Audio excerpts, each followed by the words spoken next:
When was the last time your medicine cabinet had a checkup? It's important to dispose of expired drugs, but throwing them in the trash can be hazardous to the environment and small children. This month, the DEA has a solution to take these drugs off of our hands with no questions asked.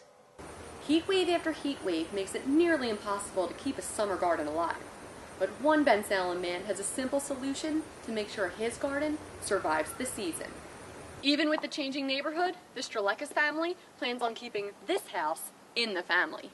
The potholes are big enough to stand in. I have a ruler set up right here just to show you that this one is clearly wider than 12 inches.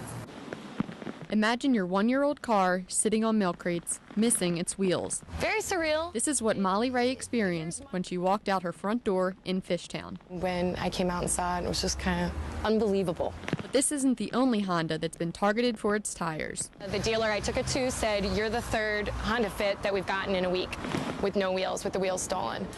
These wheels are being taken and used for drag racing, but a service manager for Honda has a simple solution. A wheel lock key set that you can buy that can eliminate a thief from trying to steal the wheels because they're all individually keyed. And the upside is, at just $40 to $50 a set, wheel locks are a whole lot cheaper than a new set of tires. For Fox 29 News, I'm Laura Dalfonso. If you're choosing plastic over paper, you might just be adding to your pile of bills. But in this down economy, consumers are wising up and declining credit cards. I have 2 Chase credit cards. 2 debits, 1 for a business account, and 1 just regular debit from PNC. A Charles Schwab credit card. I have a Discover. An Amazon card. 2 Visas, one's a Chase and one's a regular. A Kohl's card and a Victoria's Secret card. A fair amount of people pay with cash and debit, but I would say more frequently purchases have been done with credit cards.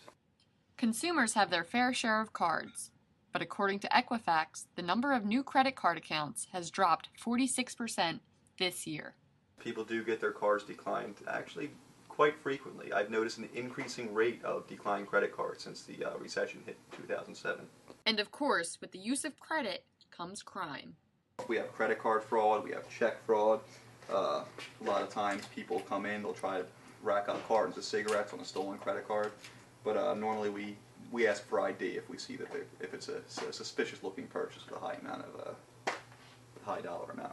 This month introduces the new Credit Card Reform Act.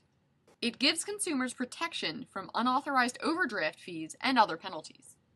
But as always, with new rules comes new loopholes, so make sure to read all the fine print before swiping that card. My suggestion is, if you don't have the cash to pay your bill, don't charge it on the card.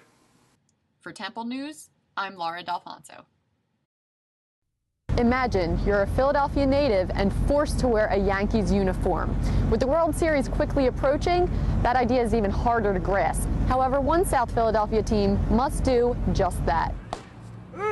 The Phillies are taking on the Yankees tonight, but they're not the famous American and National League teams you may be thinking of. This is the Delaware Valley Little League Fall Ball Championship. If you ask these 10 to 12-year-olds, this game is somewhat ironic. It's kind of neat because it's Phillies versus Yankees, and then look at the World Series, it's Phillies versus Yankees. But how do these South Philadelphia ball players feel about wearing New York jerseys? I've been the Yankees before, so I kind of got used to it, you know? It's a shame, I know. They're wearing the Yankees jerseys, and they live in Philadelphia. It's pretty bad. Nice. From the field, you can see proud baseball moms sitting in the bleachers supporting their favorite team. Yankees. We're too different. We're cheering for both different. Minutes before game time, the coaches round up their teams for some words of encouragement. So let's have some fun, and even though we're the Yankees in-house, let's play like the real Phillies. Play the baseball you've been playing all year, right? Let's make the plays, and let's go. Get it in. Come on. Let's do it. As the home team, the Phils are up to bat, and the Yanks take the field. And the outcome, after 13 strikeouts, the Yankees win the game 3-0. Let's just hope this isn't a prediction for the World Series. In South Philadelphia, Laura Dalfonso, Fox 29 News. Here at the National Greyhound Adoption Program, the dogs are living the life.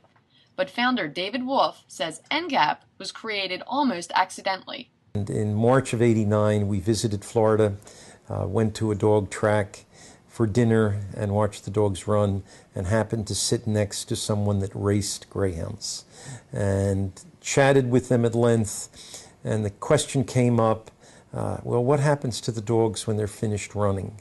And they really didn't have a good answer for that. Since then, Wolf dedicated his time and money to rescuing greyhounds and finding them a proper home. So we tell people, come in, walk as many as you want, put on your application who you like, at least 3 or 4 dogs.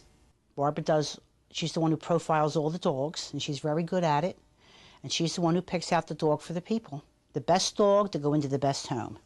And if adoption isn't for you, NGAP is always accepting volunteers to walk their most precious house guests. I did everything I could for them. I was always walking dogs 2 and 3 days a week. It's less now because this new kennel is a little further away from me, from home.